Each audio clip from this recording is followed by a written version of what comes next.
Japan is a dream destination for many of us, whether we are enthusiasts of samurai history or ordinary tourists attracted by temples and cutting-edge technology.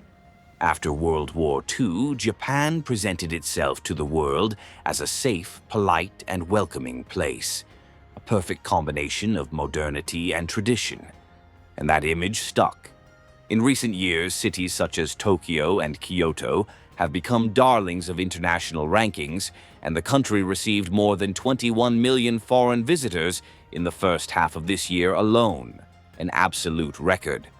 For an island country with its own culture and very specific social rules, reaching 8th place among the most visited destinations on the planet and becoming #1 in Asia is no small feat.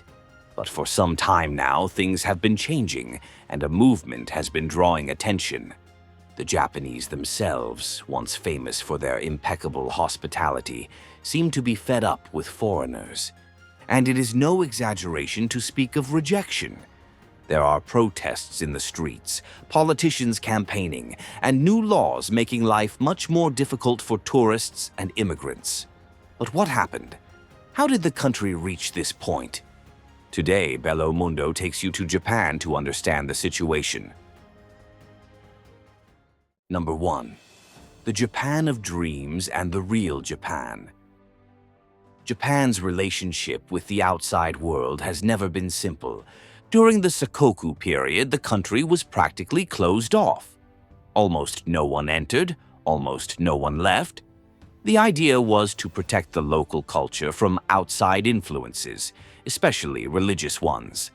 This barrier only fell in the 19th century, when American ships forced the opening of ports and the country began rapid modernization.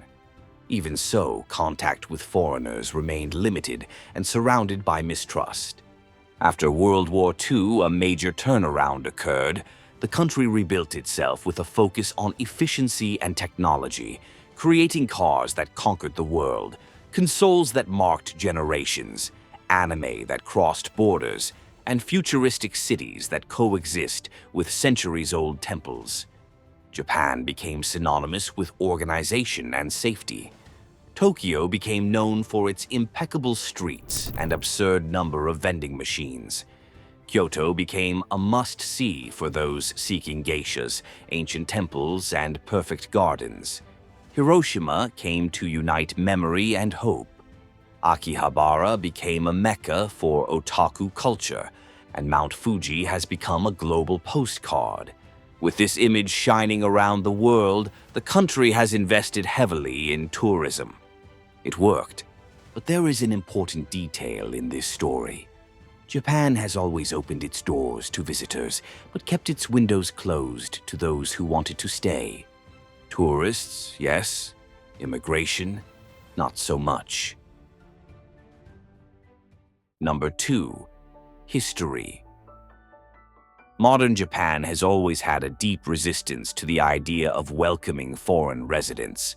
It accepted investment, students, highly qualified professionals, and international companies, but balked when it came to stable immigration.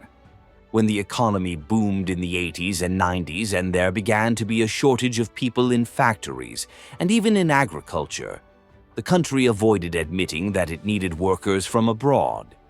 The solution found was to bring in descendants of Japanese from Brazil and Peru, believing that, due to their family origins, adaptation would be natural. In practice, this was not the case. Most faced enormous barriers of language, heavy jobs, discrimination, and instability. Even though they contributed greatly to entire sectors of the economy, these workers were rarely seen as a permanent part of society. This logic remained for decades. The country needed labor, but did not want to take on the label of a nation of immigrants. Only when aging accelerated and the population began to decline at an alarming rate did the government recognize, albeit without openly admitting it, that it would have to attract more foreigners. Visa programs for crisis areas, more space for foreign students, and aggressive tourism goals were introduced. Popularity exploded before the pandemic. In 2019, Japan welcomed more than 30 million visitors, a historic milestone for a nation that has always been cautious about foreign presence. And it was precisely at this peak moment that tourism began to reveal problems that already existed, but now on a much larger scale. Number 3. Excessive tourism. Travel became cheap. Weak currency, promotions, low-cost airlines. Suddenly, Japan was no longer a distant dream and became a reality for millions of people. And in the midst of this crowd, there is always a minority who ignore local rules. They are visitors talking loudly in the early hours of the morning, entering restricted areas just to record videos, pointing cameras at residents' faces, picnicking where they shouldn't. When this happens a few times, it becomes a nuisance. When it happens millions of times, it becomes a national problem. Kyoto is the most cited example. Streets that were once quiet, lined with traditional wooden houses, are now filled with groups photographing geisha during working hours, entering residential alleys as if they were theme park sets. Local authorities have even restricted access to some alleys in the Gion neighborhood to protect residents and workers from constant harassment. In the vicinity of Mount Fuji, things got so out of hand that authorities decided to limit access and charge a fee for those who wanted to climb. It got to the point where they put up barriers and even a panel blocking the view in front of a convenience store because the place had become a daily gathering spot for the perfect photo of the volcano. In the residential neighborhoods of large cities, residents complain about noise late into the night, trash left out at the wrong time, and people drinking in the street with no sense of basic local rules. For those who have always lived in an extremely organized environment, this shock is enormous. The Japanese are accustomed to following invisible codes of coexistence, such as silence on the train, organized queues, and respect for other people's space. And seeing these standards being ignored by a crowd makes the friction more evident. But instead of blaming a lack of planning, local authorities, or companies that push travel packages to every corner of the country, it is easier to blame foreigners. And so the disrespectful tourist becomes a symbol of everything that is wrong. Number 4. Cases of YouTubers. There have always been clueless tourists around the world, but when someone misbehaves in Japan, records everything, and posts it on the internet, the impact is much greater. In recent years, the country has become the stage for a new type of character, the streamer who travels just to do stupid things on live video, humiliate local residents, break rules, and profit from it. Within this scenario, figures have emerged who are almost a summary of the worst kind of tourism. One of the most talked about cases is that of the American known as Johnny Somali. He became famous precisely for traveling around Asia, provoking people live to get an audience. In Japan, he took this to the extreme. He invaded construction sites, made jokes about the Fukushima disaster, entered restaurants playing offensive music, and seemed determined to irritate everyone around him, always with his camera rolling. He ended up being arrested for trespassing and charged with disorderly conduct, becoming a symbol of public revolt and a clear example of the type of foreigner who sees Japan as a stage and the Japanese as extras. Another case that attracted attention involved a streamer dressed as an anime character on a train in Fukuoka. Talking loudly, sitting in a priority seat, and completely ignoring the rules of coexistence, he got into a confrontation with an elderly man who complained about his lack of respect. The scene ended with a shove, went viral around the world, and further fueled the feeling that some visitors do not take Japan seriously. These episodes are an absolute minority, but they go viral with such force that they end up shaping public perception and reinforcing the discourse that foreigners treat the country as a playground. This ends up serving as perfect fuel for those who already advocated for tougher enforcement and stricter rules for visitors and foreign residents. Number 5. A country that is shrinking and needs people. While irritation with tourists and immigrants grows, Japan faces a much more serious, silent problem. The population is steadily declining. For many years, the country has been losing hundreds of thousands of inhabitants per year. The birth rate is one of the lowest in the world, the population is aging rapidly, and young people carry a huge burden on their shoulders. Fewer people of working age, more elderly people needing retirement and health care. This equation does not add up. There is a shortage of workers in factories, construction, farms, hospitals, and nursing homes. Some sectors simply cannot sustain themselves with Japanese labor alone. For this reason, in recent years, the government has created special visas for foreign workers in critical areas: agriculture, construction, elderly care, hospitality. It has also opened up more space for foreign students and families willing to settle in depopulated rural areas. In other words, in practice, Japan needs foreign labor to keep its economy breathing. But it does so without openly admitting that it has indeed become a country that depends on immigration. There is no major integration project, no clear message welcoming this new population.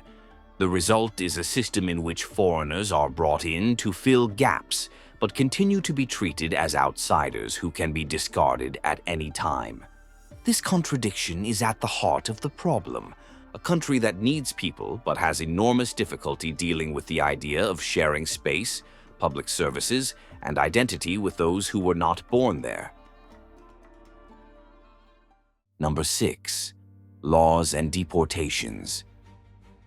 In the last 2 years, the Japanese government has taken a hard line on misbehaving tourists and illegal immigrants.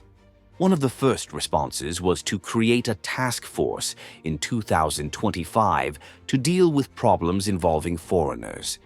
In practice, the focus is on punishing behavior considered abusive and cutting off what they call misuse of public services. Among the ideas put on the table is, for example, denying return visas to those who leave large debts at hospitals. This is totally understandable. But what has really caught people's attention is how this commission has been dealing with immigration laws, which were changed to make it easier to deport people who apply for asylum more than once without presenting new facts. Human rights organizations warned of the risk of sending people back to dangerous situations, but the amendment passed anyway. The number of deportations has grown significantly since the post-pandemic reopening. There are tens of thousands of people per year between direct expulsions and voluntary departures after orders to leave the country. The stated goal of one of the official plans is to halve the number of foreigners who stay beyond the legal period of stay by the end of the next decade. In addition to removing those who are undocumented, the government has also tightened the filter for those who enter. One example is the visa for foreign entrepreneurs. The minimum investment required, which was already not low, has been multiplied. Now only those with sufficient capital to open a business can enter, which excludes a large number of small entrepreneurs who previously saw Japan as an opportunity. All of this sends a very clear message. The country is not interested in becoming a land of easy immigration. It wants tourists who consume and leave, workers who accept strict rules and don't cause trouble, and investors with a lot of money.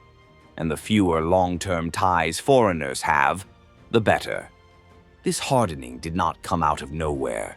It fits right in with the rise of a new conservative front that has gained ground in Japanese politics.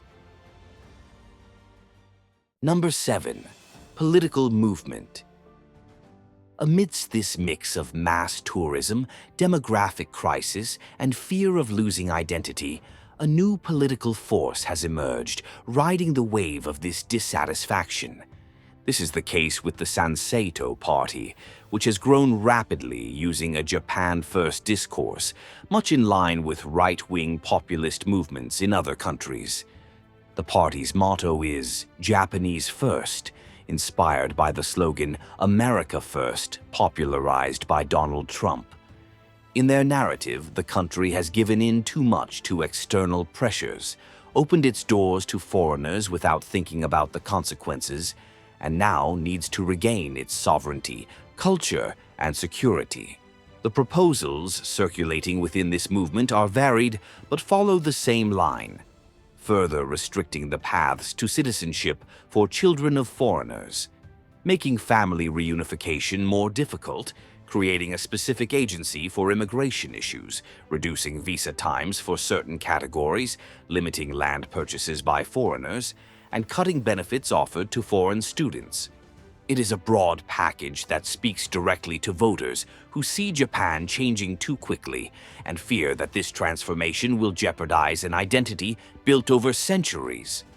Other politicians are following similar paths.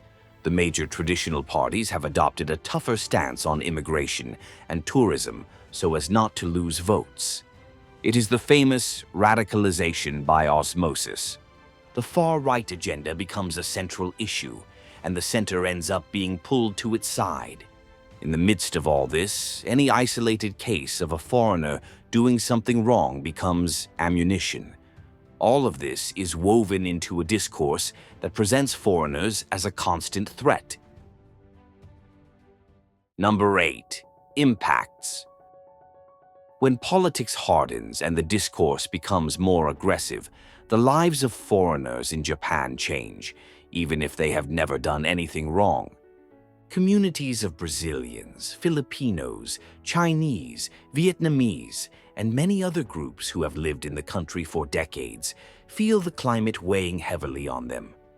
Those who have always been viewed with curiosity now perceive more suspicion. There are reports of people being looked at differently on trains, of children of foreigners suffering more bullying at school, of employers making it clear that any problem with a Japanese customer could cost a foreign employee their job. At the same time, civil society movements are trying to react.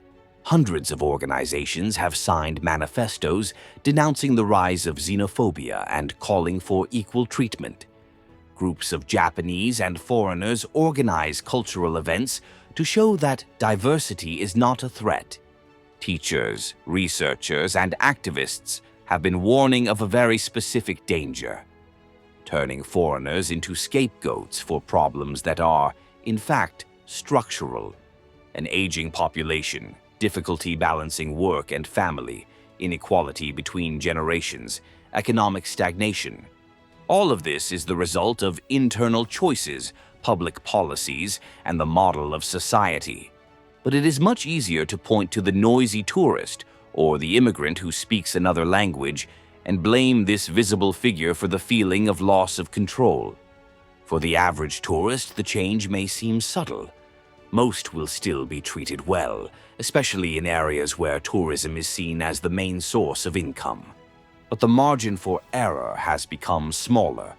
An attitude that would previously have generated only a dirty look can now become a reason for a complaint on social media, an official complaint, and in extreme cases even prosecution and deportation. Number 9. Future.